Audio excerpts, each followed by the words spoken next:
when you come out, your challenge would be trying to find, you could say, where is your market fit? I've been in treasury for 25 years and I'm gonna come out. I want to be a flexible. Who are you best to serve? Petroleum companies, startups. I don't know, right? But I think it's true. I was talking to someone, he said, you know what, often the journey is that people need to learn how to tell a story, test things out, because ultimately it's about them trying to find where their skills and experience fits in the market. And once you find, and he said, for people who don't find that fit, then that's when they don't get the work, they don't know why, there's no, but for people who find the fit, and sometimes finding the fit is a process of trial and error, testing, prototyping, right? And reiterating. So I will offer that as well as if you're embarking on this new career opportunity or desire, prototype.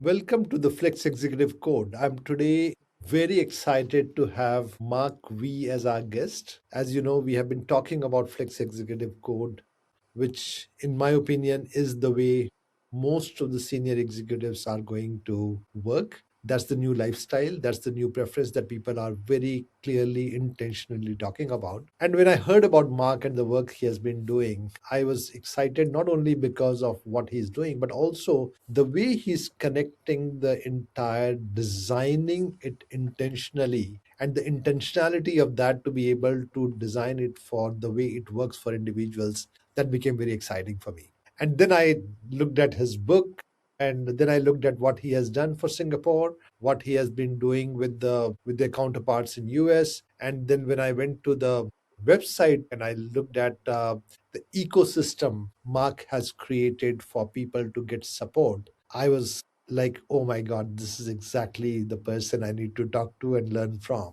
So, Mark, welcome to Flex Executive Code. I'm really excited about this conversation with you. Well, thanks a lot, Karunesh.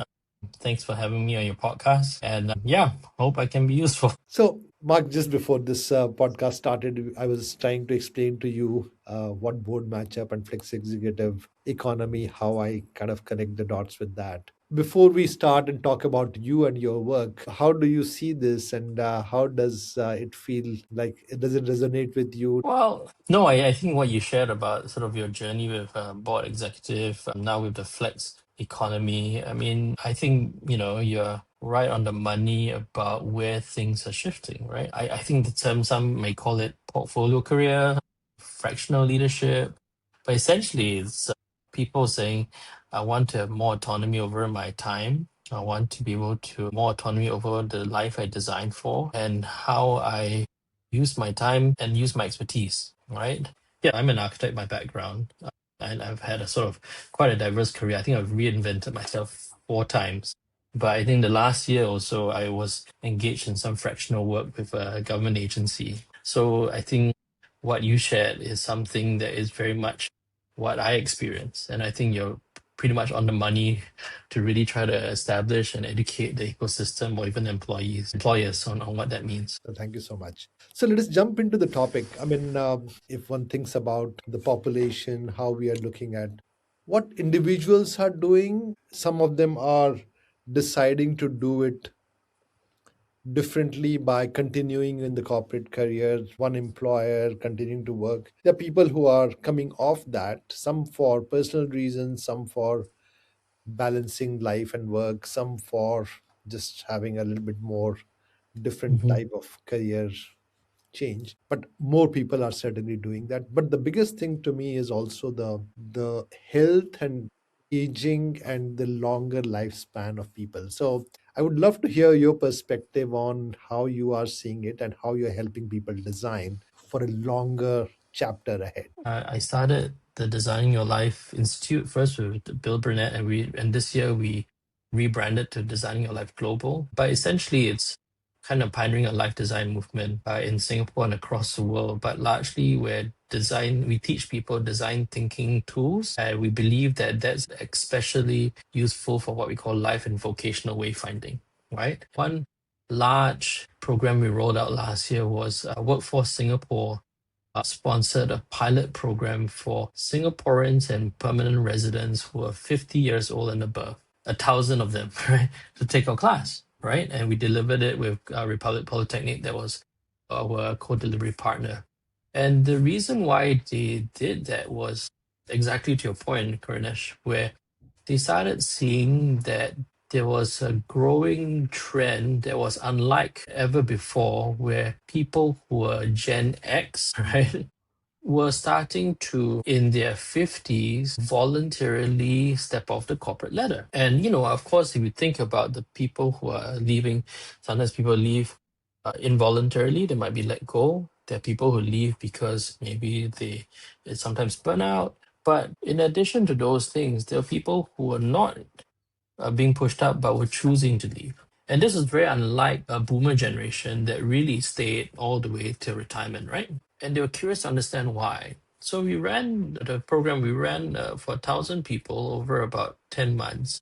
And we were able to really talk to these people while they took our classes and try to understand their worldview. I mean, essentially, I'm also in that sort of age bracket, right? But I think this is what we're hearing. People felt that I think there was a sense that as people got older, they also had a growing sometimes anxiousness about how long companies will keep them. It didn't have the same sense of security that their parents had. People felt that if they were going to renew or reinvent themselves, it's best to do it in their 50s because they still had social capital, professional networks, and in their 60s it's kind of too late. They were clearly anxious because they were sandwiched, right? And they wanted to be able to design a life for themselves that would last beyond the sort of retirement age because they knew they were living longer, right? But what we also found was that people knew they wanted to make the shift, but they were scared and they didn't know how. Because, for a long time, all of a sudden, if you were in one role in the company, you had systems and structures set up, and all of a sudden, to take leave of that, you had to be entrepreneurial, you had to build new networks, and it was scary, but in some ways it was necessary. So we built a huge community out of people who took the classes. We've kind of been able to kind of give them a place of reflection to really think structurally of what they want, what they're curious, and how they want to explore. But to your point, right, Karnesh, I see that just growing. And I think even just this week in the newspapers, I mean, recently the unemployment, there's more people being let go. Correct. And I feel that is also just going to go on the it's going to go up, it's not going to go down. So I think with this sort of environment, people do feel all of a sudden they had to take more agency for themselves. Wow. No, that's a lot. And you're absolutely right. I think people are kind of, in particular, that age group, start to at least think about that. But Yeah. going back to your comment, Mark, I mean, I would differentiate between people who themselves have decided or chosen that or selected a path of doing something differently. Mm, And then there are people who are actually being let go by the companies. And I've seen more yes. and more people who are being let go. They get a surprise because they're not prepared for that. And my Mm, conclusion after working so many years in the corporate world is that most of the corporates are major organizations are very inward focused. So, yes. so their network is confined to their own organizations, time at the most to their college, university, or MBA class, and some of those. Mm-hmm.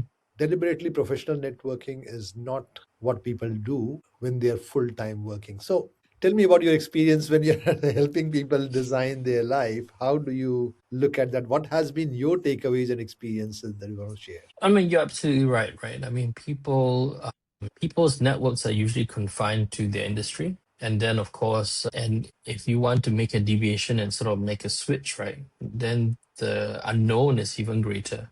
And I share that with, I mean, I'll use an example, maybe less from someone from a large corporate, but you're going to see some similarities. So my secondary school history teacher came to my class, and when he saw what I was doing a couple of years ago, he kind of like pinged me on LinkedIn and said, "Hey, you know what? Can I have coffee with you?" So I'm like, "Okay, let's go and have coffee." And he says, "Tell me more." And I tell him what I do, and I say, "We run these classes. We give you a structured way to think about your future." He's like, "I'm gonna join." I'm like, "Okay." So he finally signs up. We had 3 classes run at the same time. And he was going to go to one class, and he heard I was going to teach another class. And I was teaching a class of sort of corporate executives. And he's like, can I come to your class? I'm like, sure. And I'm like, well, so and so, Mr. So and so. I said, why don't you just sign up for a whole bunch of teachers? You could create your own class. He's like, no, I'm trying to think of what I'm going to do after I leave teaching. I don't want to know more teachers. I only know teachers. I'm trying to meet more people. It's because, right? So in class, he had a business idea. And in that sharing, right, because he in the room had people from other professions, they were all able to offer him insight, some guidance to the idea, and also extend new networks to him on who. And it kind of proves a point, right, that people largely, it's most people are just within their networks. And when you need to make the shift, people don't understand the psychological sort of like anxiety there is, right?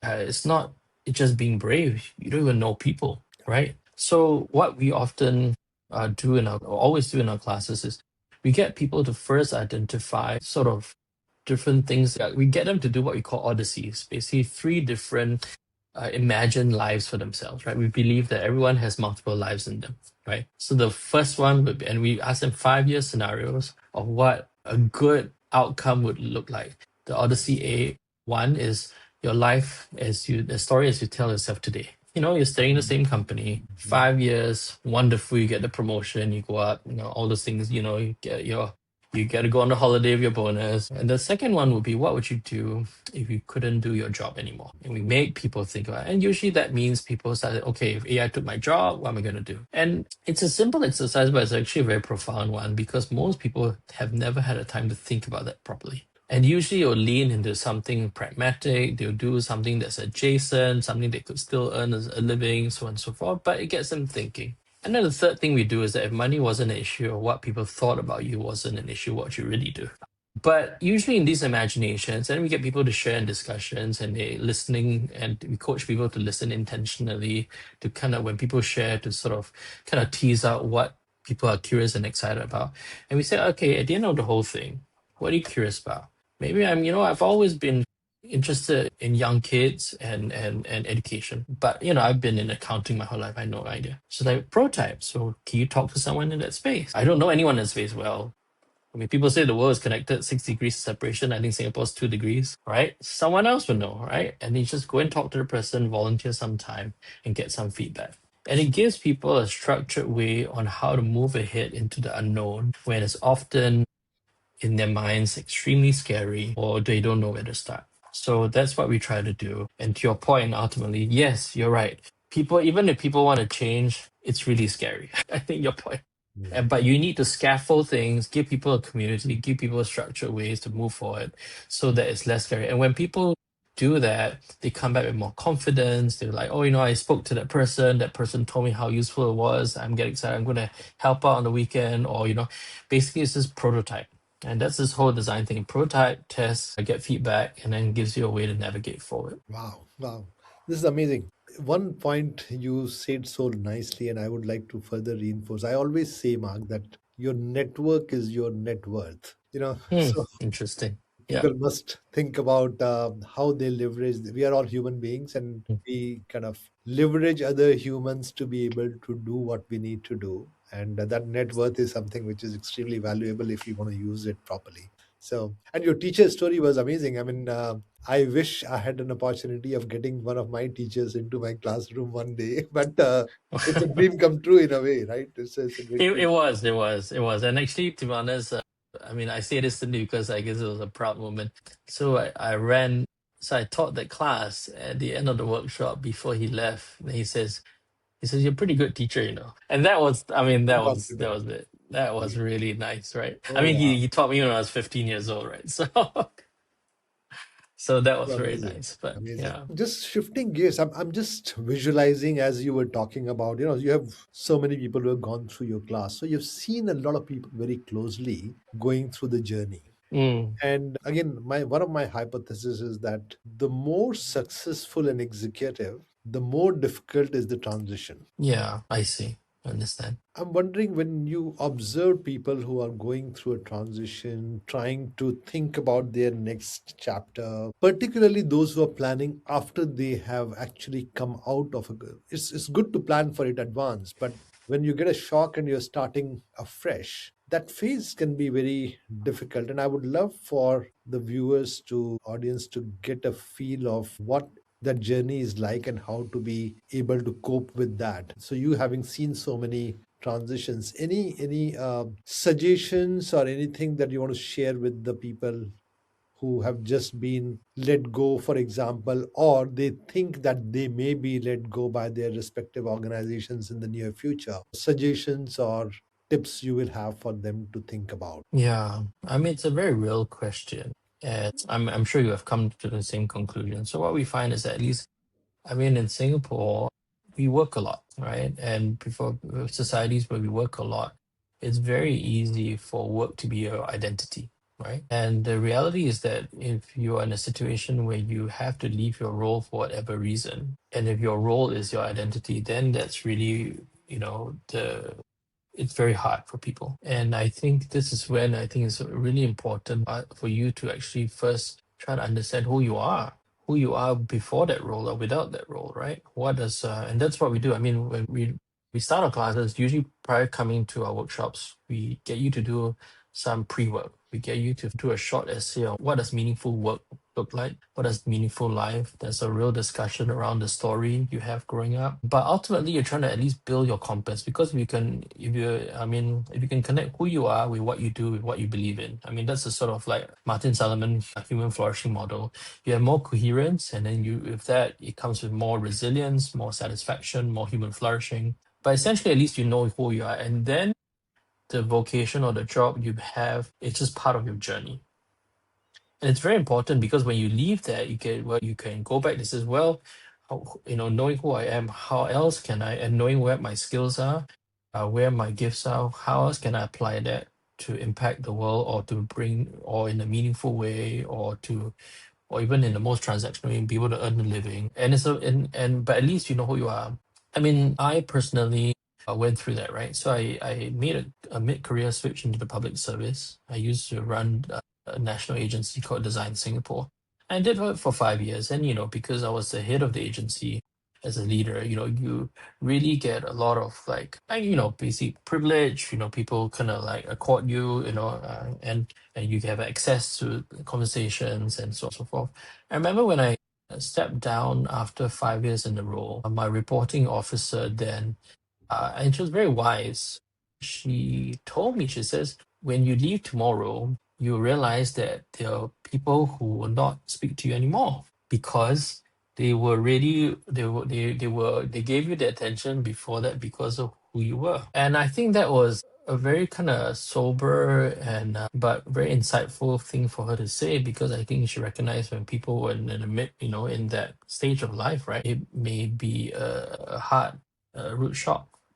And so, but when I came out, it was true, right? I mean, you don't get invited to certain things or certain things. But I mean, I'm thankful I had a career before that. I have a pretty strong sense of who I am. But I think I can imagine for other people who may not have had such diverse careers, been one organization for a long time, basically had people always sort of attribute them a court level of respect. When, if they are let go or if they have to leave, it's very, very hard.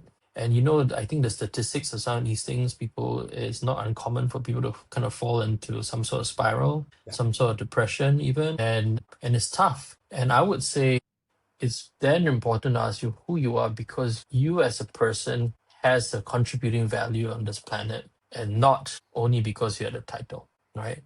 And a title and if a title is your identity, that's very shaky ground, right? So yeah, but it's there's a real kind of empathy for that. I mean, I see in the papers as more and more people let go. I mean, I have a friend who knows a lot of people doing, because he runs a soccer field business. Okay.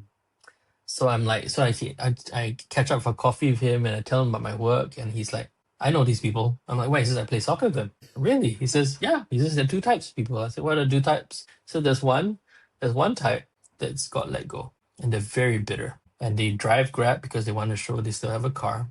They sit on mentor boards. They can't really contribute if you came from finance because they really weren't entrepreneurs. And then they have a second group of people who are less bitter, but they were asked to let go. So they kind of had some plans, so a little bit more dignity. But it says they're all scrambling because they don't know their worth and they're always trying to maintain this sort of like standing they've had. And I would say really go back to who you are. You have gifts, you are a person and you have value. And that value is not tied to your last job alone. Wow, wow. Thank you so much. This is so well said. And I can completely resonate the particular point you made about identity.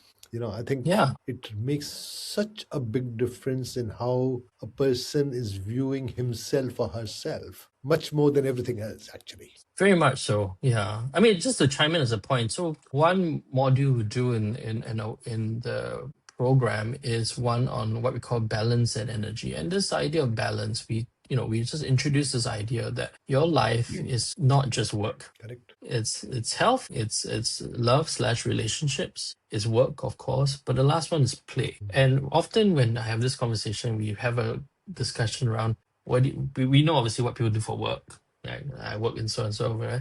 But when I ask people, what do you do for play? It's surprising me. Most people can't answer. And I say it's important because it's important to know what you do for leisure. And that's not just traveling and going to eat in shopping centers and going to the movies, but what do you do for leisure? Because that also, and what makes you come alive, because that's sometimes an indicator of what you may lead into next, but also gives you a sense of who you are as a person beyond work. Right. So even little things like that. Correct. And I love this concept of play. I think, and you're absolutely right, that people who don't have that or they have removed it from their life end up suffering more. And I know, I mean, I have had a very good friend, and I would say my initial days of starting board matchup, I was quite influenced or impacted by watching his journey.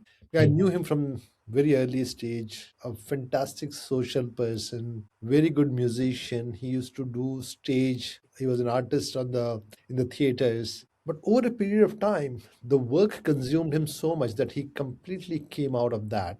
And at this point of time, when he was thinking about what, his only identity was the executive that he was, nothing else. Good news is that now, after almost 5 or 6 years, he's going back to some of those as his anchor because it's coming back now. But I think it made him suffer or go through that difficult phase with much more bitterness simply because the play part was missing, although it was very dominant in the initial phase of his life. Yeah, and play is, I mean, we always thought we do this wonderful thing called make a mix, and we tell people that people will use your time in a way you could say, in exchange for your time, people want different kinds of rewards. Right. So there's one around just pure I work to make money. But let's say if you're an artist, it basically, and then we just found a lot of joy in painting. Your exchange of time, actually, the reward is expression. And then the third one, right, sometimes is you volunteer, it's impact. Right. And what I found is that play is a good indicator and to give you clues on what else is valuable to you, which could give you clues for what you might want to do next. Because often, right, sometimes what you express at work may not be all of your person and may not allow you to express all of your gifts, right? And play is a really good indicator for that, especially if you're trying to figure out, okay, if I can't do this anymore and I have to think of what else I can do, how do I find clues of what that looks like? I'm reflecting and I'm thinking that you must be a very good teacher to be able to express these thoughts so clearly. I would love to be in your class and attend the class I one day. don't know. It's so funny, right? I mean, you could say I've sort of fallen into this sort of like education realm for a while, and I had some, apart from a history teacher, I had some people also sort of just been encouraging me, and so I shared this in class. I realize now I put down one of my descriptors as an educator, but for the longest time, I didn't want to be a teacher. Wonderful. Okay, we can actually go on talking on this topic, and I can see your passion. I can also feel energized with your topic itself. But let me ask for two things. One is when you are talking to, and my audience is exactly in the same boat. They would love to hear some tips Hmm, of what they can do. Mark, if you don't mind hmm. giving a flavor of what to expect in this program, and how they can leverage that, that'll be wonderful. So my partners Bill Burnett and Dave Evans, and they're these two Stanford professors. And my connection is because as a designer, as a design thinker, years later, when I met them, there was a lot of resonance. But these two gentlemen, they're much older. They're grandfathers, right? About 20 years ago, they realized that the students really didn't know what to do after graduation. And they realized that, career counseling and career coaching, traditional career coaching, was very limited and actually life is a design problem. Why? It's because humans are fickle, and whenever some new data comes, you're like, hey, I want to do this, I want to do that. So we said, why don't we then, if you could apply design thinking towards that in terms of principles and mindsets, it would provide people much more effective tools for what you call life and vocational wayfinding. So it first started as until today. They created a Design Your Life program for students at Stanford today, out of the Life Design Lab. And it permeated into about 700 universities around the world. And they wrote a global bestseller book called Designing Your Life, which garnered a kind of international adult reading audience. I met my partners when I was at Design Singapore. That's a whole other story. But when I met them, I felt that the work really resonated. And for me, one, I've lived my life that way, so it was very coherent. But two, I saw that, it could be very meaningful for, people working, right? So we ran a program and we got really good feedback. And since then, we've kind of, my crazy goal is to drive a national life design movement so that 20% of the population get these tools and have much more confidence on how to actually have agency over the life they lead. And this is also, to be honest, coming alongside Singapore. As you know, we have quite a burnt out workforce. We have one of the highest disengagement rate Correct. globally. People feel quite burnt out and disengaged. And I have a feeling it's because I think work sometimes has just been seen as a race to be able to also make more. And sometimes the decision making behind how we think about work versus vocation doesn't really take us to a place of meaning and satisfaction. I think so. What we've done is that if you go on our website, we run all these Design Your Life programs. But in general, we have a great 2-day workshop, and I'll give you a sense of what that could look like. It's really fun. First, it's probably a room about 20, 30 people usually in the same stage of life.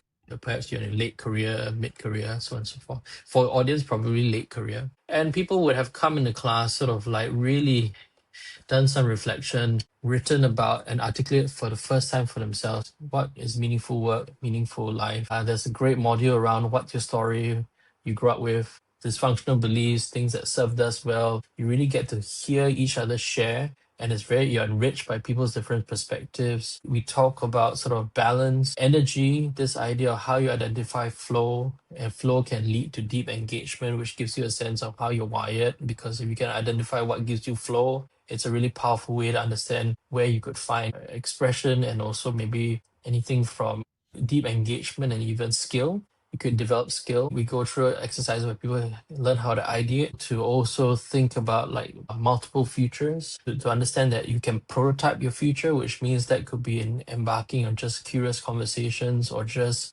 investing some time to immerse yourself in these different environments or industries you're curious about. And ultimately to test and get feedback. And people come out of these classes extremely energized, probably getting to know each other in a way they've never known each other before. And immediately a community is formed. So we have a huge community of about 1,000 people. And we realized after that everyone, we got them catalyzed on a what you call design journey. But as you know, people, it's part of a journey. So we found that we wanted to support our community. So I do a monthly newsletter for human stories of success, events, right? To equip people with more tools. Obviously, a very vibrant WhatsApp chat with all sorts of subgroups. But I've realized that I asked what kind of people come to our classes, and there were kind of two types of people. The first were people who really, really resonated with the life design idea, and they came because they had lived like themselves this way and they want to meet more people like that.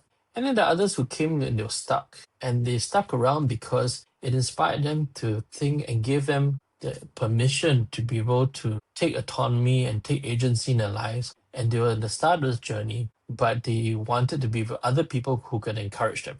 because they didn't want to go back. And for me, that's just been really precious to just see people exercise what I call creative confidence and creative courage to try to do something different. Ultimately, when you try to design your own life, you are choosing not to be a drifter, right? You're choosing for someone to take more autonomy and agency and say, you know what, I want to be able to be more intentional in carving a life and vocation that is for me, right? And it's a brave act. But once you get there, I think no one wants to go back. So to your audience of people who I would assume are senior people who might be aspiring board members, senior executives, if you do not know what you want to do next, please join us. I love this. Thank you so much. Really appreciate that. And one final thing for us, as we are building the flex executive economy as our concept and working in this direction, what inputs or what guidance you will have for us, what we can do further to make Mm. sure that we are able to create the impact. Well, I think there are two things. I mean, I'm going to assume that part of the flex economy would be if people, maybe senior executives who left permanent full-time positions in their corporations and then coming out of that, wanting to be engaged, perhaps sometimes in a flexible manner or a fractional manner, and perhaps sometimes even in a more advisory or even on a board manner, right? So I mean, I'll just I kind of speak to those two pieces. I think to this question around for people who are aspiring to be board members, I mean, I've spoken to people in the Institute of Directors, I've spoken to other people who've been in INSEAD and all that. And it's true. I think a lot of times it's almost this thing where a senior executive feels that if I've served enough time when I come out, because of my experience, I can find a board seat and that will give me some sort of cushy kind of passive income. And I think what people, I would reframe the question to ask themselves, a board seat, being a board member is not the strategy, but rather they should think about how can they use their talents to serve in the most impactful way, and then find what is the board or what is the position that will allow her to do that, rather than think of the position as a place of either to elevate their status or it comes with along with a number of sort of prestige, but really to think about that and then design a life around that board,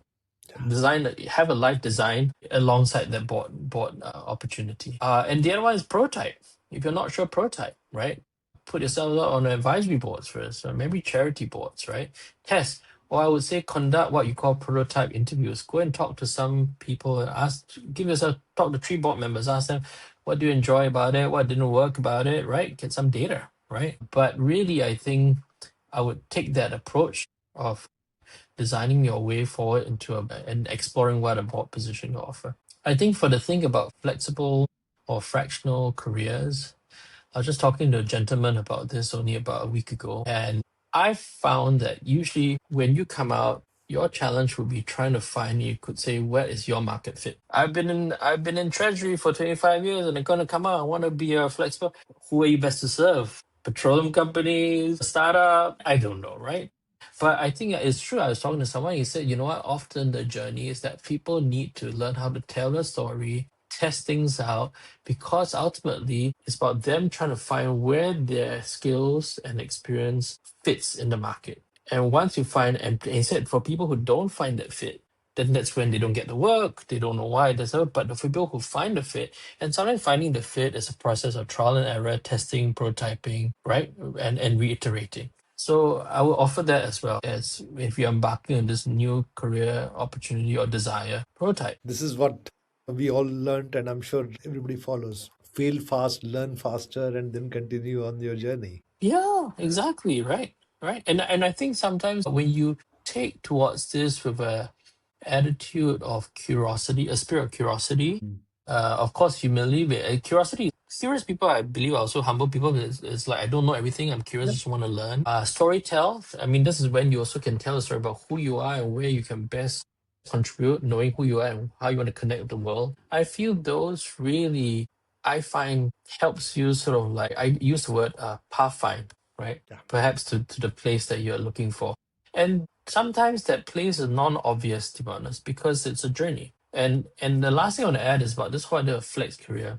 What that could look like for someone as a portfolio could be a certain percentage of my time is really in a fractional kind of situation. Others could be I'm starting a venture. Others could be I could volunteering time, whatever, right? Others as I have more time to invest. Whatever that is, I find everyone needs to find their own equation. And the only way is to be able to kind of tell the story, connect people, be curious, and then see what, in some ways, how this thing comes to you, lah.